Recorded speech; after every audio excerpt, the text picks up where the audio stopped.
lẽ sao yên thấy khâu âm kiếp âm thơ tôi mạnh này một con oan có lấy hẹn hiểu lấy na lê John ham có bạc lệ tìm hôn đốt từ xóm dơ linh phở lời tì hù xóm mạnh này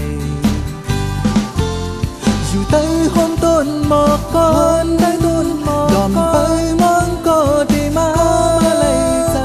có mà lấy giờ sáng khai bạc này thì khăn biết một con ơi tới hôm tôn một con tới tôn một con tới mong có đi mà có mà lấy giờ sáng khai bạc này thì khăn biết một con lẽ là có hạt thương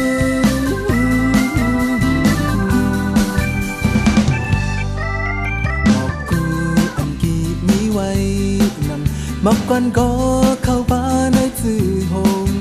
đêm sang lẽ sao yên tay khâu âm âu cùng âu muốn tôiคืนnày bồi hơi một con lấy tô không tì na lý xóm hoi tới tin nắng liên mơ hư giang sơ đàng một con anh tì ham gà khăn dù tới hôm tôn một con tới tôn một con mong có rồi mà có mà lấy giờ sáng khai bạc này thì khuyên tiếp một con ơi dù tới hôm tôn một con tới tôn một con mong có rồi mà có mà lấy giờ sáng khai bạc này thì khuyên tiếp một con